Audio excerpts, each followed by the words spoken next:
കേരളോത്സവത്തിന്റെ സംസ്ഥാനതല മത്സരങ്ങൾക്ക് കോതമംഗലത്ത് തിരിതെളിഞ്ഞു.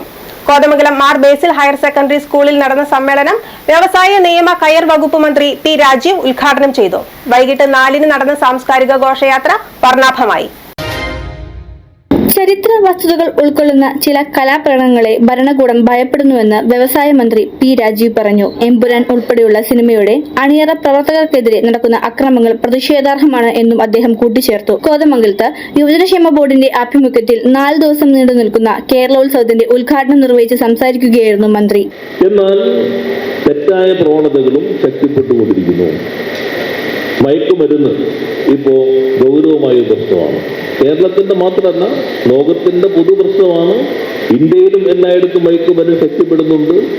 കേരളം ഇന്ത്യയിലെ മയക്കുമരുന്നിന്റെ ഒരു പ്രധാന കേന്ദ്രം എന്ന് ചിലർ പറയുന്നതിനോട് നമുക്കെല്ലാവർക്കും വസ്തുതകൾ നോക്കുമ്പോൾ യോജിക്കാൻ കഴിഞ്ഞെന്ന് വരില്ല. എന്നാൽ കേരളത്തിലും മയക്കുമരുന്നിന്റെ ഉപഭോഗത്തിലുണ്ടാകുന്ന വർധനവ് ആശങ്കപ്പെടുത്തുന്നതാണ്. അതുകൊണ്ടാണ് കേരള നിയമസഭ തന്നെ ഏകകണ്ഠമായി പ്രമേയം പാസാക്കിയത്, ഏകകണ്ഠമായി തന്നെ ഒരു നിലപാട് സ്വീകരിച്ചത്. കക്ഷി രാഷ്ട്രീയത്തിന് അതീതമായി, സംഘടനകളുടെ അതിർവരമ്പുകൾക്ക് അതീതമായി നാട് ഒരേ മനസ്സോടെ ഏറ്റെടുത്ത് ചെറുത്ത് തോൽപ്പിക്കേണ്ട ഒരു മഹാവിപത്താണ് ഈ മയക്കുമരുന്നിന്റെ വ്യാപനം എന്ന് നിയമസഭ തിരിച്ചറിയുന്നു. അത് നാടിന്റെ പൊതുവായ തിരിച്ചറിവിന്റെ ഭാഗമാണ്. ആന്റണി ജോൺ MLA സമ്മേളനത്തിൽ അധ്യക്ഷത വഹിച്ചു. ജില്ലാ പഞ്ചായത്ത് പ്രസിഡന്റ് മനോജ് മുത്തേടൻ ലഹരി വിരുദ്ധ പ്രതിജ്ഞ ചൊല്ലിക്കൊടുത്തു. മറ്റുള്ളവരുടെ ജീവിതത്തിൽ ഈ ആശയം പകർത്തുന്നതിന് ഞാൻ പ്രയത്നിക്കുകയും ചെയ്യും. ലഹരി മുക്ത നവകേരളം, ലഹരിയിൽ വീഴാതിരിക്കാനുള്ള എല്ലാ ശ്രമങ്ങളും ഞാൻ നടത്തും. ജീവിതമാണ് ലഹരി എന്ന ആശയം എന്റെ ജീവിതത്തിൽ പകർത്തുന്നതോടൊപ്പം യുവജനക്ഷേമ board vice chairman S. Satheesh, KG Maxi MLA, municipal chairman KK Tomy, ജില്ലാ പഞ്ചായത്ത് അംഗങ്ങളായ Rasheeda Saleem, FIT chairman R. Anilkumar, MPI chairman EK Sivan, Saleem, Rani George, ഗ്രാമപഞ്ചായത്ത് പ്രസിഡന്റുമാരായ PM Majeed, Mini Gopi, Jessy Saju, PK Chandrasekharan Nair, CB Mathew, Khadeeja Muhammad, Gopi Muttath, Kanthi Vellakkayyan, യുവജനക്ഷേമ board member secretary VD Prasannakumar, അംഗങ്ങളായ റോണി മാത്യു, S. കവിത, സന്തോഷ് കാല PM, ഷെബീർ അലി, ഷെരീഫ് പാലോളി, ഷെറിൽ മന്ദിനാട്, ജില്ലാ കോർഡിനേറ്റർ KR രഞ്ജിത്ത്, ജില്ലാ ഓഫീസർ R. പ്രജീഷ എന്നിവർ പങ്കെടുത്തു. കേരളോത്സവത്തിന്റെ മുന്നോടിയായി നഗരത്തിൽ വർണ്ണശബളമായ ഘോഷയാത്ര നടന്നു. വിവിധ തദ്ദേശ സ്ഥാപനങ്ങളുടെ ബാനറുകൾക്ക് കീഴിൽ ഫ്ലോട്ടുകളുടെയും വാദ്യഘോഷങ്ങളുടെയും അകമ്പടിയോടെ നടന്ന ഘോഷയാത്ര സമ്മേളന വേദിയായ മാർ ബേസിൽ ഗ്രൗണ്ടിൽ സമാപിച്ചു.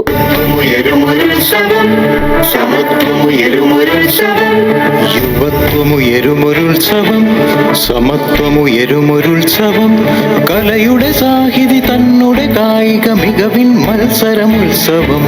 യുവത്വമുയരുമൊരുത്സവം, സമത്വമുയരുമൊരുത്സവം.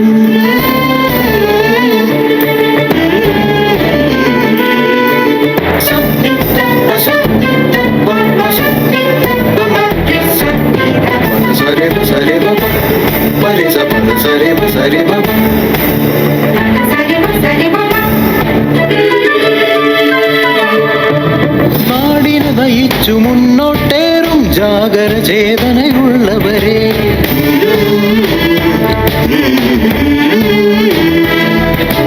നാടിനെ നയിച്ചു മുന്നോട്ടേറും ജാഗര ചേതനയുള്ളവരെ, മാനസവീഥിയിൽ ഓരോ ഇഞ്ചും സ്നേഹനിലാവു നിറച്ചവരെ, വർഗവിഭാഗീയതകൾക്കപ്പുറം ഒത്തൊരുമിപ്പിലുറച്ചവരെ, ഉത്സവവേദിയിൽ ഉയരുക നാടിൻ നക്ഷത്രച്ചേലുള്ളവരെ.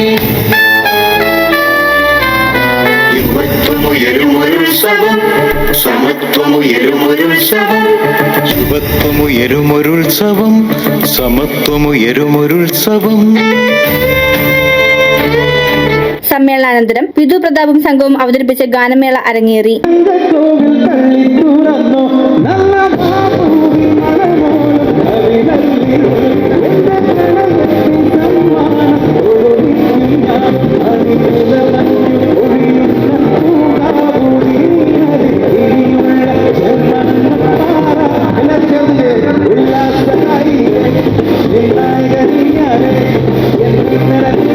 Thank you.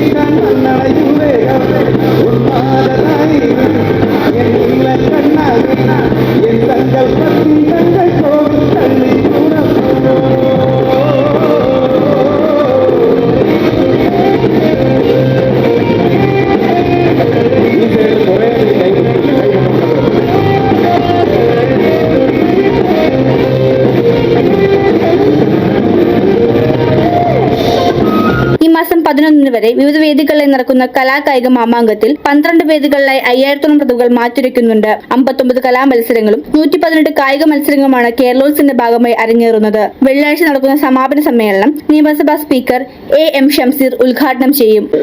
നമ്മുടെ നാട്ടിലെ യുവജനങ്ങൾക്ക് ആവശ്യമായിട്ടുള്ള അവർക്ക് മുന്നോട്ട് പോകുന്നതിനുള്ള വിവിധ പ്രോഗ്രാമുകൾ സംഘടിപ്പിച്ചു കൊടുക്കുകയും വിവിധങ്ങളായിട്ടുള്ള പ്രോഗ്രാം നടത്തുന്നതിന് വേണ്ടി തന്നെയാണ് സംസ്ഥാന യുവജന ബോർഡ് രൂപീകരിച്ചത്. യുവജന വിഭാഗം എന്ന് പറയുന്നത് നമ്മുടെ സമൂഹത്തിൻ്റെ ഏറ്റവും പ്രധാനപ്പെട്ട മേഖലയിലെ ഒന്നാണ് യുവജനങ്ങൾ എന്ന് പറയുന്നത്.